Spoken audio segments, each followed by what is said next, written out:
Chemicals are everywhere around us. New technologies change our way of life, and often it is chemicals that make these innovations possible.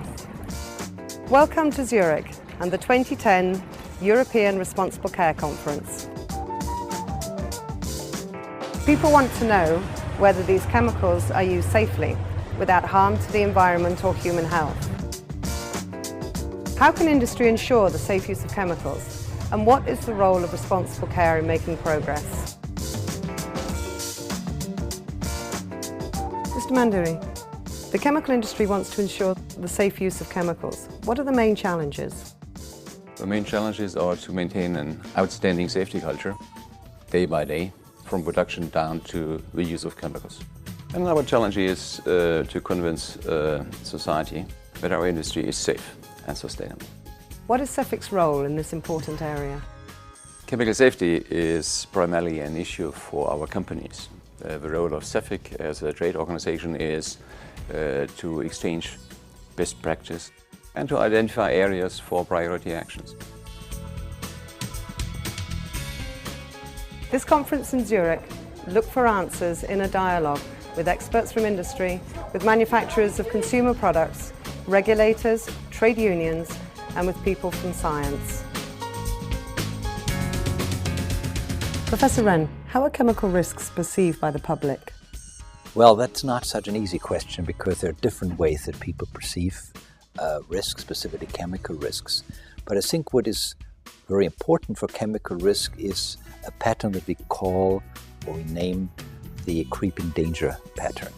And that is a pattern that people normally, when they are exposed to chemicals, have no way to physically sense that chemical. They can't see it, they can't smell it, they can't taste it.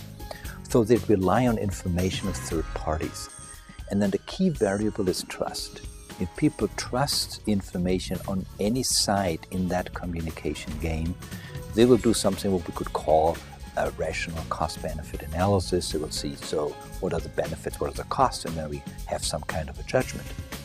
If they don't trust any of the parties, they want zero risk, because they say, if we can't prove it, they can't give me a real decent answer, so I don't want the whole activity not.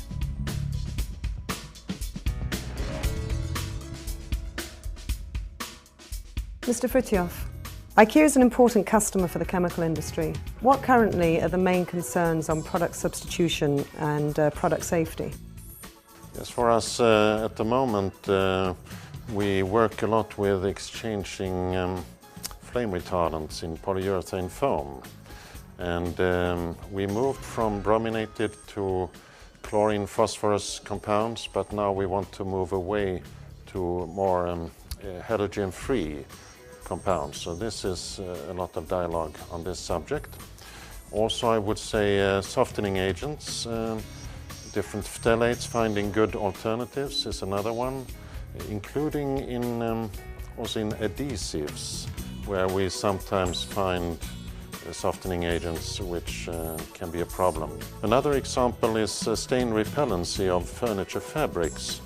For many years this was not a demand from our product developers, but now they have signaled they would like this. So we are investigating which fluorocarbon types or other alternatives that could be defensible for us to use. Professor de Boer, you do research at the Free University of Amsterdam and are involved with chemical companies on projects to green materials. Is this an easy cooperation? Well, we like to do it. I think we are also in a sort of first stage. The good side is you learn from each other and you build up some relationship, and we're doing that already quite some years.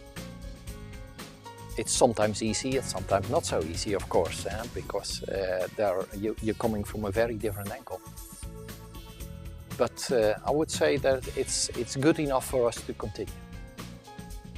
And what do you regard as the most significant advances towards greening chemicals in recent years?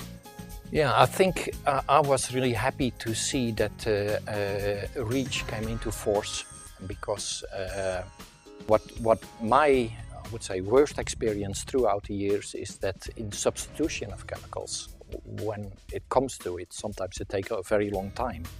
And then as soon as a chemical is banned, then meanwhile another chemical is already at the market, and it takes a few years more for us to see that and discover it.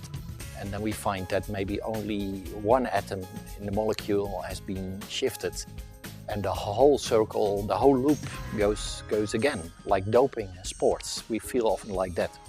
And I hope that REACH will, and I trust that REACH will do something against that, because that's very important.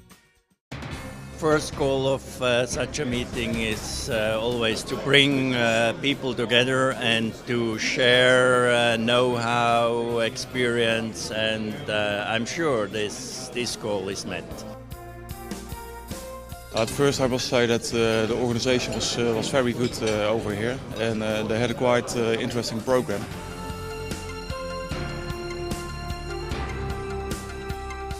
Well, I think it has been a very good conference with a lot of different views. It gave a very good overview of what's currently being discussed. This meeting was much better than what my expectations were.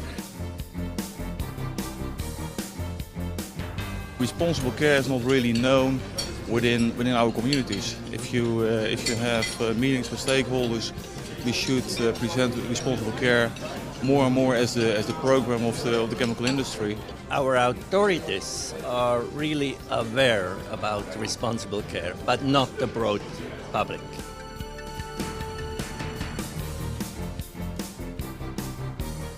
Mr. Reich, chemical trade unions are working closely with industry to improve occupational safety and raise awareness of the safe use of chemicals in downstream workplaces. How important is the dialogue under responsible care to achieve this cooperation? Well, we are involved in this dialogue, or we have set up this dialogue in 2004 when it was integrated by the European Commission. Since 2003 we have a common memorandum of understanding on responsible care. And for us it is very important because improving health and safety standards is only possible at the workplace. And this needs involvement and engagement of both sides, employers and trade unions. Mr. de Gerlache, do you believe that science is winning the argument on product safety, and is industry's dialogue with stakeholders making a difference? But science is not a whole truth. Science is a way to have better knowledge on many things and many aspects, in particular the safety, the risk or the hazard related to the product we want to put on the market. Responsible care is by definition an ongoing process to always better performance. So indeed we could do better, and when we can be better, I think it's in the pedagogy. We have the chance to have the knowledge of our products because it's our responsibility, but to share this knowledge is not that easy, and so we have to take the time and to find the right words to explain exactly what is it about our product, and avoid especially the arrogancy which is very often perceived by our stakeholders. Because we know something and we say what we know, this knowledge is perceived as an arrogancy, even when it's not the case. But sometimes it is the case.